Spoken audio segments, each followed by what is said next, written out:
Hello everyone, welcome back to my YouTube channel pharma solutions. Pharma solutions की इस video series में जो topic आज मैं डिस्कस करूंगी वो है एमसीक्यूज़। एमसीक्यूज़ डिस्कस करने से पहले मैं आप सबको बताना चाहती हूँ कि असम गवर्नमेंट ने भी फार्मासिस्ट की पोस्ट निकाली है। जो भी असम से है मेरे व्यूअर वो फिल कर सकते हैं डीएचएस की साइट पे जाके। आज से स्टार्ट होगी 24 सितंबर तक लास्ट डेट है फिल करने के लिए। एलिजिबल कैंडिडेट्स हैं जो जिन्होंने डिप्लोमा इन फार्मेसी किया है और डिग्री इन फार्मेसी किया है। आप लोग डीएचएस असम की साइट पे जाके देख सकते हो रिक्रूटमेंट, और जो भी इंटरेस्टेड कैंडिडेट्स हैं वो फिल कर सकते हो।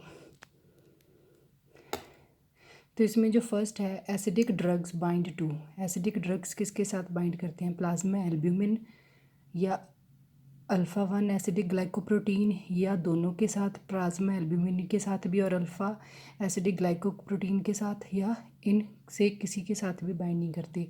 तो इसका जो सही आंसर है, जो एसिडिक ड्रग्स है वो बाइंड करते हैं with plasma albumin. Next is biotransformation of drug relates to. Biotransformation of drug क्या होती है? क्या इसे हम इनएक्टिवेशन कहते हैं, या एक्टिव फॉर्म ऑफ, या एक्टिव फॉर्म से एक्टिव ड्रग में कन्वर्ट हो जाती है बायो ट्रांसफॉर्मेशन में, या एक्टिवेशन ऑफ इनएक्टिव ड्रग, या ये सभी फिनोमिना बायो ट्रांसफॉर्मेशन में आते हैं। तो इसका जो सही आंसर है, बायो ट्रांसफॉर्मेशन में इनएक्टिवेशन भी होती है ड्रग की, एक्टिव ड्रग भी बनता है फ्रॉम एक्टिव मेटाबोलाइट, और एक्टिवेशन भी होती है इनएक्टिव ड्रग की। तो इसका सही आंसर है all the above. Next is phase 1 reactions is also called as. जो फेज़ 1 रिएक्शन है उसे हम क्या कहते हैं? सिंथेटिक रिएक्शंस कहते हैं, नॉन सिंथेटिक रिएक्शंस कहते हैं, कंजुगेशन रिएक्शन कहते हैं, या ये सभी इनका नाम है। तो जो फेज़ 1 रिएक्शन है उन्हें हम कहते हैं नॉन सिंथेटिक रिएक्शन, और इनका एक अनदर ऑल्सो नेम है दैट इज़ फंक्शनलाइजेशन रिएक्शन भी हैं फेज़ 1 रिएक्शन का another name. Next is identify the functionalisation reaction among the following. इनमें से फंक्शनलाइजेशन रिएक्शन कौन सी हैं? ऑक्सीडेशन, रिडक्शन, डिसाइक्लेशन, एसिटाइलेशन या मिथाइलेशन, सल्फेट कंजुगेशन, या राइबोन्यूक्लियोसाइड सिंथेसिस। तो इनमें से जो फंक्शनलाइजेशन रिएक्शन है, functionalisation reaction means phase 1 reactions या नॉन सिंथेटिक रिएक्शंस, तो वो हैं ऑक्सीडेशन, रिडक्शन, डिसाइक्लेशन। इसमें और भी आ जाती हैं हाइड्रोलिसिस भी आ जाती है, साइक्लाइजेशन भी रिएक्शंस आ जाती हैं। और जो एसिटाइलेशन है, मिथाइलेशन है, सल्फेट कंजुगेशन है, ग्लूकुरोनाइड कंजुगेशन है, या राइबोन्यूक्लियोसाइड सिंथेसिस हैं, ये हैं फेज़ 2 रिएक्शंस, जिन्हें हम सिंथेटिक रिएक्शंस भी कहते हैं और हम कंजुगेशन रिएक्शंस भी कहते हैं। Next is oxidative reactions are mostly carried out by. जो ऑक्सीडेटिव रिएक्शंस है वो कौन कैरी करता है? Group of mono oxygenase in gall bladder, group of mono oxygenase in liver, या स्टमक में, या नन ऑफ दीज। तो जो ऑक्सीडेटिव रिएक्शंस हैं वो होती हैं by group of mono oxygenase in the liver. Next is जो G protein coupled receptor is dash membrane. जो जी प्रोटीन कपल्ड रिसेप्टर है उसकी कितने मेम्ब्रेन का बना हुआ होता है? 5 मेम्बर्ड है, 5 मेम्ब्रेन होती हैं, 7 हैं, 9 हैं, या 10 है। तो इसका जो सही आंसर है, जो हमारा जी प्रोटीन कपल्ड रिएक्शन है, रिसेप्टर है जिस पे ड्रग आके बाइंड करती है, अपना एक्शन शो करती है, वो बना हुआ होता है 7 मेम्ब्रेन का। Next is ligand gated ion channel receptors और कॉल्ड एज। जो ligand gated ion channel receptors हैं उनका अनदर नेम क्या है? इंट्रिंसिक आयन चैनल है, एंजाइम लिंक्ड रिसेप्टर है, जी प्रोटीन कपल्ड रिसेप्टर है, या रिसेप्टर रेगुलेटिंग जीन एक्सप्रेशन है। तो जो ligand gated ion channel receptor है, अगर उनका अनदर नेम हमें तो आप कैस कीजिए, तो इसका जो अनदर नेम है दैट इज़, इसे हम कहते हैं intrinsic ion channel. Next is Young's formula calculate dose according to. जो यंग्स फार्मूला है वो कैलकुलेट करता है dose according to age, weight, surface area, या हाइट। तो जो यंग फार्मूला है वो कैलकुलेट करता है किसी भी ड्रग की dose according to its age. और एक और है डिलिंग फार्मूला, ये भी according to age dose calculate करते हैं। नेक्स्ट इज़ क्वेश्चन है phase 3 trial is related to, जो फेज़ 3 ट्रायल है वो किससे रिलेटेड है, human pharmacology and safety, therapeutic exploration and dose ranging, या थेराप्यूटिक कन्फर्मेशन या कंपैरिजन, या पोस्ट मार्केटिंग सर्वाइलेंस, या स्टडीज़। तो जो फेज़ 3 ट्रायल है वो रिलेटेड होता है थेराप्यूटिक कन्फर्मेशन एंड कंपैरिजन से। तो हमारा जो फर्स्ट फेज़ है उसे हम कहते हैं, फर्स्ट फेज़ 1 में होती है ह्यूमन फार्माकोलॉजी और सेफ्टी की स्टडी होती है। फेज़ 2 में स्टडी होती है थेराप्यूटिक एक्सप्लोरेशन एंड डोज रीजिंग, इसे हम डोज मतलब डिसाइड करते हैं। थर्ड फेज़ में होती है कन्फर्मेशन, थेराप्यूटिक कन्फर्मेशन, और इसके बाद जब हमें पूरा कंफर्म हो गया इसके बाद पोस्ट मार्केटिंग, जब ड्रग मार्केट में आ जाती है तो हम उसके बाद चेक करते हैं पोस्ट मार्केटिंग सर्वाइलेंस। जो फर्स्ट है इसमें हम कितने पेशेंट यूज़ करते हैं, 10 से 50 या 20 से 40। इसमें हम यूज़ करते हैं 100 से 300 पेशेंट्स। इसमें हम जो ह्यूमन फार्माकोलॉजी वाली स्टडी में इसमें हम वॉलंटियर्स लेते हैं जो बिल्कुल ठीक हैं, और सेकंड वाले में हम लेते हैं पेशेंट्स। थेराप्यूटिक कन्फर्मेशन में 1000 से 3000 तक लेते हैं, और पोस्ट मार्केटिंग सर्वाइलेंस है लास्ट। Next is idiosyncrasy. क्या होती है, genetically determined normal abnormal reactivity to chemical, या appearance of characteristic toxic effect at therapeutic dose, या immunological mediated reaction producing symptoms unrelated to drug, या cutaneous reaction resulting from drug sensitive to skin to UV radiations. तो जो आइडियोसिनक्रेसी हैं ये होती हैं genetically determined abnormal reactivity, जो अगर हमारा करेक्टरिस्टिक टॉक्सिक इफेक्ट अपीयर होता है थेराप्यूटिक डोज पे तो उसे हम कहते हैं इंटॉलरेंस। मींस अगर टॉक्सिक इफेक्ट थेराप्यूटिक डोज पे अपीयर होता है तो इंटॉलरेंस कहते हैं। अगर इम्यूनोलॉजिकल मीडिएटेड रिएक्शंस होते हैं उसे हम एलर्जी कहते हैं। अगर क्यूटेनियस रिएक्शन होती हैं ड्रग की, मतलब सेंसिटिव होती है यूवी रेडिएशन से, तो उसे हम कहते हैं photosensitivity. Next is drug induced disease also called as. जो ड्रग इंड्यूस्ड डिजीज़ है उसे हम क्या कहते हैं, म्यूटाजेनेसिटी, कार्सिनोजेनेसिटी, एटेरोजेनिक, या टेट्राजेनेसिटी। तो जो ड्रग इंड्यूस्ड डिजीज़ है उसे हम एटेरोजेनिक डिजीज़ भी बोलते हैं। Next is drug used as bronchial secretion enhancers. इनमें से कौन सा ड्रग है जो हम as a bronchial secretion enhancer use करते हैं, तो इसमें है ब्रोमोहेक्सिन, कोडीन, साल्ब्यूटामोल, या गुआफेंसिन। तो इसका जो सही आंसर है जो ब्रोंकियल सिक्रीशंस को इंक्रीज़ करता है उसे हम गुआफेंस कहते हैं। इसमें पोटाशियम सिट्रेट, पोटाशियम आयोडाइड भी आ जाते हैं।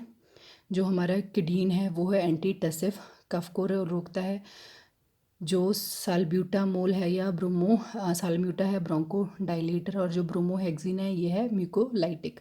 कोडीन है एंटीटसिव, साल्ब्यूटामोल है ब्रोंको डायलेटर, और ब्रोमोहेक्सिन है mucolytic. Next is omalizumab is used as. जो ओमालीज्यूबम है उसे हम क्या यूज़ करते हैं, एज एंटी एस्थमेटिक यूज़ करते हैं, रूमेटॉइड अर्थराइटिस में यूज़ करते हैं, गाउट में यूज़ करते हैं, या एंटीटसिव में।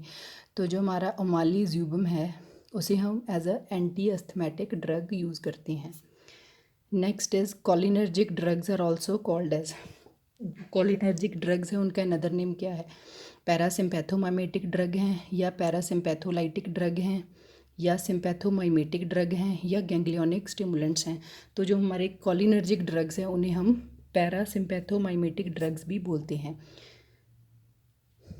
जो पैरासिम्पैथोलाइटिक ड्रग्स हैं वो है एंटी कोलिनर्जिक, और जो सिम्पैथोमाइमेटिक ड्रग्स हैं वो है एड्रीनर्जिक।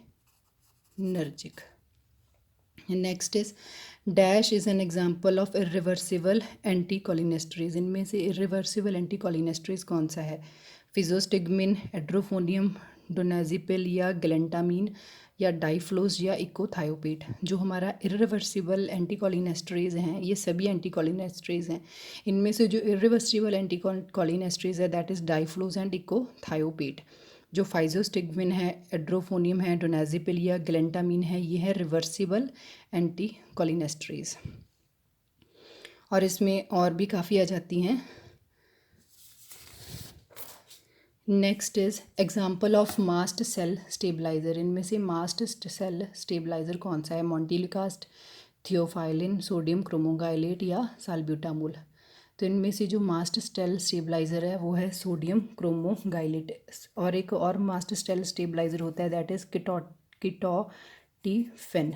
जो हमारा मोंटेलिकास्ट है ये है leukotriene antagonist. Leukotriene antagonist theophylline और साल्ब्यूटामोल हैं हमारे bronchodilators. Next is alpha, example of alpha 2 selective adrenergic blockers. इनमें से अल्फ़ा 2 सिलेक्टिव एड्रेनर्जिक ब्लॉकर्स कौन से हैं? प्राजोसिन है, टेराजोसिन है, या ये दोनों हैं, या योहम्बिन है। तो इसका जो सही आंसर है, जो हमारे अल्फ़ा 2 सिलेक्टिव एड्रेनर्जिक ब्लॉकर्स हैं, दैट आर योहम्बिन। और जो प्राजोसिन और टेराजोसिन हैं, these are alpha 1 selective adrenergic blockers. Next जो क्वेश्चन है that is examples of 5-HT antagonist. इनमें से हमारा जो 5-HT एंटागोनिस्ट है वो कौन सा है? सिट्रिजिन है, प्रोमिथाजिन है, फेक्सोफेनाडिन है, या ऑन्डीसिट्रोन है। तो जो हमारा 5-HT एंटागोनिस्ट है वो है ऑन्डीसिट्रोन। इसे हम एज अ एंटी एमेटिक भी यूज़ करते हैं। जो सिट्रिजिन है, प्रोमिथाजिन है, फेक्सोफेनाडिन है, ये एंटीहिस्टामिनिक्स ड्रग हैं। Next is example of preferential COX two inhibitors. इनमें से प्रेफरेंशियल कॉक्स-2 इनहिबिटर्स कौन सा है? मेलॉक्सिकैम है, सेलेकॉक्सिब है, एसिक्लोफिनैक है, या इंडोमिथासिन है। तो जो इसमें प्रेफरेंशियल कॉक्स-2 इनहिबिटर्स हैं वो है मेलॉक्सिकैम। इसमें और भी आते हैं प्रेफरेंशियल कॉक्स-2 इनहिबिटर्स में, निमोसलाइड भी है प्रेफरेंशियल, और नेब्यूटामून भी है।